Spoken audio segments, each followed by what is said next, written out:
રાધનપુર નગરપાલિકા કચેરી ખાતે કોંગ્રેસ આવેદનપત્ર આપવામાં આવ્યું। રાધનપુર નગરમાં વરસાદના કારણે દરેક વિસ્તારોની અંદર ગંદકી, રોડ રસ્તા તૂટી જતા અને પાણીનો નિકાલ કરવાની માંગણી સાથે કોંગ્રેસ આવેદનપત્ર। કોંગ્રેસ ચીફ ઓફિસર હાજર ન રહેતા હોય તેવા ગંભીર આક્ષેપો।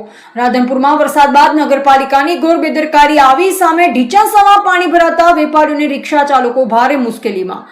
4 રસ્તાથી પટની ગેટ સુધીનો માર્ગ પર પડ્યા મસ્ત મોટા ખાડા। વોર્ડ નંબર 7 માં હરિદર્શન, શાંતિકુંજ, સાઈનાથ અને શિવ રેસિડેન્સીના 450 પરિવારો પાણીમાં। રોજ 3 થી 4 લોકો પાણી અને ખાડામાં ખાબકે છે। ચૂંટાયેલ 4 કોર્પોરેટરમાંથી એકય મુલાકાત ન લેતા સ્થાનિકોમાં ભારે રોષ। ખુલ્લા પ્લોટોમાં પાણી ભરાતા મચ્છરનો ઉપદ્રવ વધ્યો, પબ્લિક બીમાર પડવાની દહેશત। રાધનપુર ખાતે જૈન સમાજના મહારાજ સાહેબનું ચોમાસું ચાલતું હોય તેવા સમયે જૈન સમાજના રાજ। વધુ અપડેટ્સ માટે જોડાયેલા રહો સાંતલપુર સમાન ન્યૂઝ સાથે। આજ રોજ રાધનપુર નગરપાલિકા ખાતે રાધનપુર કોંગ્રેસ શહેર સમિતિ અને વેપારી મહાજન મંડળ દ્વારા રાધનપુરમાં જે ચોમાસા દરમિયાન ઉદ્ભવેલા પ્રશ્નોના નિકાલ માટેનું એક આવેદનપત્ર આપવા માટે અમે લોકો અહીં આવ્યા છીએ।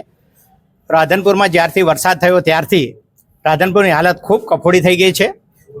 એક પણ રોડ રસ્તો અત્યારે બજારમાં આવી શકાય એવો નથી, ત્યારે વેપારીઓના ધંધા પણ બહુ તકલીફમાં મુકાઈ ગયા છે। ત્યારે અને આમ પ્રજા જ્યાં નીચાણવાળા વિસ્તારો હતા ત્યાં પાણી ભરાઈ ગયા અને આને કારણે અને 1.5 વર્ષથી જે આ ભારતીય જનતા પાર્ટીની બોડી એ નગરપાલિકામાં બેઠી છે ત્યારથી આ 1.5 વર્ષથી એક પણ નોંધપાત્ર કામ આ નગરપાલિકાએ કર્યું હોય એવું લાગતું નથી। એટલે એક વિરોધ પક્ષ તરીકે કોંગ્રેસ પાર્ટીના આગેવાન તરીકે અમે શહેર કોંગ્રેસ પ્રમુખ શ્રી રફીકભાઈ અને અમારી ટીમ અને વેપારી મહામંડળ અહીંયા અમારી સાથે આવ્યા છે અને આ રજૂઆત કરવા માટે આવ્યા છીએ કે મેઇન બજાર ત્યાં વેપારીઓના ધંધા હોય છે ત્યાં પણ અત્યારે છેલ્લા 1 મહિનાથી જવાય એવી કોઈ પરિસ્થિતિ નથી અને આવી કફોડી પરિસ્થિતિમાં બોડી પણ કોઈ ગંભીરતા દાખવતી નથી। સાથે સાથે ચીફ ઓફિસર જ્યાંથી આ ચોમાસું ચાલુ થયું ત્યારથી વરસાદના પ્રશ્નો થયા ત્યારથી અહીંયા એક પણ જગ્યાએ એમણે એમની મુલાકાત લીધી નથી। તો એમણે એમની જવાબદારીની પણ ગંભીરતા હોવી જોઈએ। આ ગંભીરતા એમને બતાવવા માટે અને પ્રજાના પ્રશ્નોનો ઉકેલ લાવવા માટે અમે આજે નગરપાલિકામાં આવ્યા છીએ। અમારી ખાસ વિનંતી છે કે તમે માત્ર ભ્રષ્ટાચાર તરફ ના જુઓ, વિકાસ કરો છો પણ ભ્રષ્ટાચાર રૂપી જ વિકાસ અમને દેખાઈ રહ્યો છે। ત્યારે પ્રજાના પ્રશ્નો માટે અમે જ્યારે ચૂંટાયેલા નથી ત્યારે અમારી ફરજ એ છે કે આમ પ્રજાને કાંઈ નુકસાન ના થવું જોઈએ, આ ગામનો વિકાસ થવો જોઈએ અને વિકાસ ના થાય તો તમારે તમારી જવાબદારી સંભાળી અને રાજીનામું આપી દેવું જોઈએ।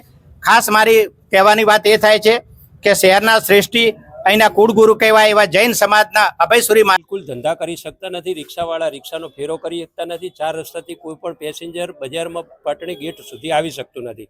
અને બીજું કે ખાસ મારે કહેવાનું કે ward number 7 Haridarshan society, Shantikunj, Sainath અને શિવ રેસિડેન્સી 400 થી 450 ઘર છે જે રાધનપુર નગરપાલિકા વિસ્તારની અંદર આવે છે, જે ટેક્સ ભરે છે। એની અંદર એટલી કફોડી હાલત છે કે આ એટલું પાણી ઢીચણ સમૂહ ભરાઈ ગયેલું છે અને ખાડા એવા છે। અમે મારી ઓફિસ એની બાજુમાં છે, હું દિવસની અંદર 3 થી 4 વ્યક્તિને તો પડતા જોઉં છું, બરાબર। એટલે તાત્કાલિક એમને પાણીનો નિકાલ કરવા માટે અમે રજૂઆત કરવા પણ આવ્યા હતા। ચીફ ઓફિસરનું તો બિલકુલ નામ જ ખાલી એક પાટિયું છે, બાકી એમને પાટિયું હટાવી નાખો જો હાજર ના રહેવું હોય તો।